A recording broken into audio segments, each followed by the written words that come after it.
khwai PS ni police no hapta Rwya ni bagai Koroksta constable by Bujakkha Malkhung Mothornai Thila leling umani kotma kasai phakya tei Bujakkha Thila leling ungjak Malkhung Mothornai no belai saka dukhum manjak bai bono agulini GBB sakhamnago tui phajaka o Patimung no sejaboi khwai PS grab laikha Malkhung Mothornai ro khwai bajalbari PS ni police sarmatei rangkhok 5000 Rwya ungma bai obotike Bujakkha nei koksil jaka khwai PS ni bukha এখানে টানা ঘেরা দেওয়ার মূল কারণ হইল আমাদের যে highway রোডে যে এখানে ওই যে বেলফাং এ যে চেকিং পয়েন্ট আছে ওইখানে তারা গাড়ি চেকিং বসে গাড়ি চেকিং এ আমরা মারুতি অটো বিভিন্ন গাড়ি যাতায়াত করে তারা চেকিং এ যখন কোনো ধরনের একটা অটোতে তাপস নামের একটা ছেলের মারুতিতে চেক করছে যখন তার গাড়িতে কিচ্ছু পাইছে না তখন সে যে চেক করে তারে হয়রানি করছে সেইটা ভিডিও করতে আসলো তো ভিডিও করার কারণে তারা এর কাছ থেকে গাড়ি চেকিং করার পরে এর কাছ থেকে 500 টাকা করছে 5000 টাকা এর কাছ থেকে চাঁদা ডিমান্ড করছে কি এর লাগা কইছে গাঁজা বাছার গাড়ি কিন্তু এর গাড়িতে চেকিং এর সময় তারা কিচ্ছু পাইছে না তারপরে হে যখন ওই পুলিশের কথাগুলো রেকর্ডিং করতেছে তখন একজন এর মাথাতে লাঠি দিয়ে আক্রমণ করছে এর মাথা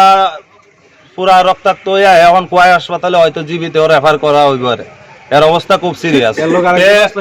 আমরা কত হইলো এরা চেকিং করবো ভালো কথা এরা গাড়ি রুগীর গাড়িও চিনে না কিচ্ছু চিনে না এরা সাদা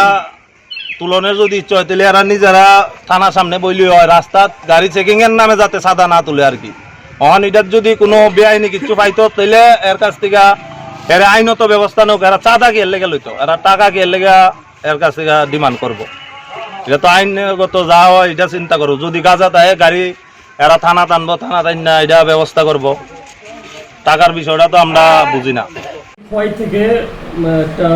ভ্যান গাড়ি আগরতলা যাচ্ছিল তো বেলফাং আমাদের ডেজিগনেটেড নাকা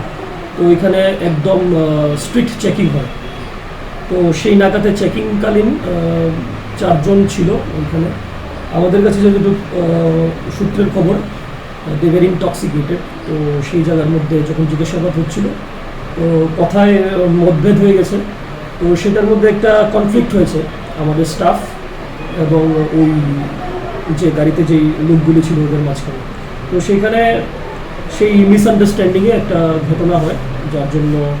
মানে আমরা আসলাম এসে এই ঘটনার তদন্ত করছি এবং আপাতত সিচুয়েশন ইজ নর্মাল তো after investigation will let you know what is happening sir এখানে যারা স্থানীয়রা ছিল থানা ঘেরাও করলো স্যার এক্সাক্ট কী কারণ আজকে থানা ঘেরাও করলো তারা না ওদের থানা ঘেরাও করার একটাই কারণ যে মানে ওরা বিরক্ত হয়েছে যে ওদের সাথী পুলিশের সাথে একটু মতভেদ হয়েছে তো সেটা আমরা এসে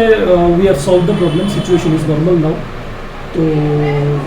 after investigation will let you know যে হোয়াট এক্স্যাক্টলি হ্যাপেন এখানে কী হয়েছিল এক্স্যাক্টলি স্যার আরেকটা বিষয় আমাদের কাছে যে খবর রয়েছে সেই নাকাতে